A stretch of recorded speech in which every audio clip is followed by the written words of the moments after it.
এইটা কনফার্ম আফরান নিশু তাণ্ডব সিনেমাতে থাকবে।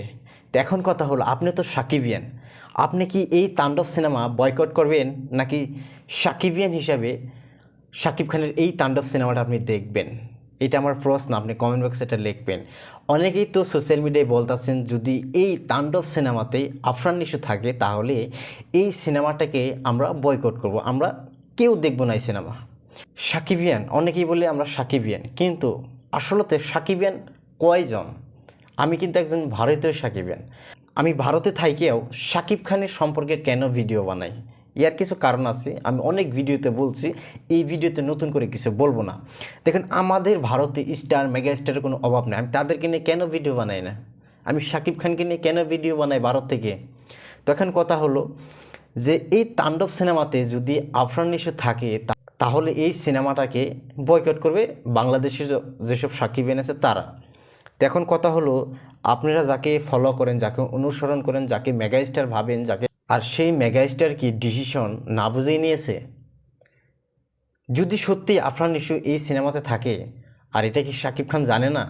জানে, আর সে জেনে বুঝে কেন এই ডিসিশন নিছে? তার কিছু কারণ আছে হয়তো, আর এই সব কারণ এখনও কিন্তু সামনে আসে নাই বলেই আমরা এই বয়কট আলোচনা করতেছে। আবার অনেক সাকিবিয়ান আছে, তারা বলতেছে, লেখালেখি করতেছে, ভাই সাকিব খান যদি মাফ করে দিছে তাহলে তাহলে অবশ্যই আমাদেরও মাফ করে দেওয়া উচিত।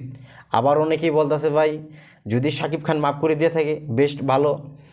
আবার অনেকেই বলতেছে, ভাই হ্যাঁ, আরিফিন নিশোকে যেহেতু সাকিব খান চান্স একটা দিছে তার সাথে সিনেমা করার, তার একটা কেমিও নিছে তাণ্ডব সিনেমায়, তাহলে আফরান নিশোর একটা ক্ষমা চাই সোশ্যাল মিডিয়াতে, যে লেখকও, হ্যাঁ সাকিব ভাইয়ের সম্পর্কে যা বলছিলাম তার জন্য আমি ক্ষমা প্রার্থী।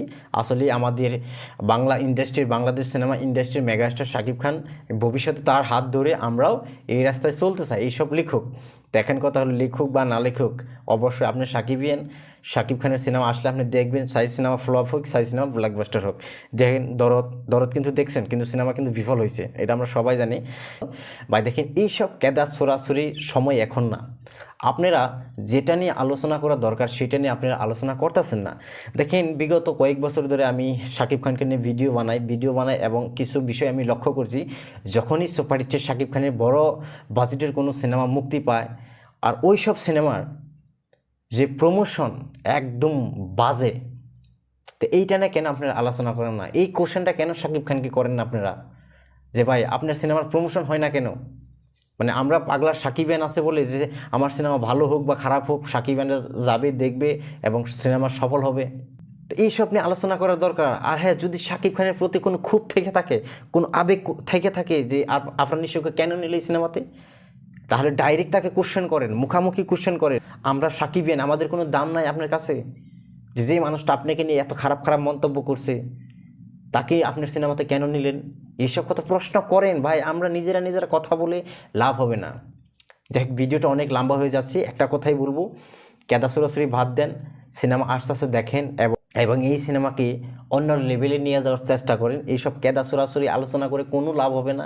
সিনেমার শুটিং তো কমপ্লিট হয়ে গেছে, এখন এদের বাকি কয়দিন, সিনেমার কোনো প্রমোশন নাই, এখন আলোচনা হইতেছে এইটার, মানে এইটা কি প্রমোশন? নাই রে বাঙালি, কি বলবো আর আপনাদেরকে। যেটা নিয়ে আলোচনা করা দরকার সেটা নিয়ে আলোচনা করবে না, যেটা নিয়ে আলোচনা করে এখন কোনো লাভ হবে না সেটা নিয়ে লেগে আছেন আপনারা। যাই হোক, আপনাদের দেশের মেগাস্টার, আপনাদের ভালোবাসা বেশি, আমাদের তো হয়তো একটু কম, সেই জন্য এই কথা বললাম। তোকে মনে কিছু করবে না। একটাই প্রশ্ন, যে এখন কী করা উচিত? এই সিনেমাটাকে বয়কট করা উচিত নাকি সাপোর্ট করা উচিত? অবশ্যই কমেন্ট বক্সে লিখে যাবেন।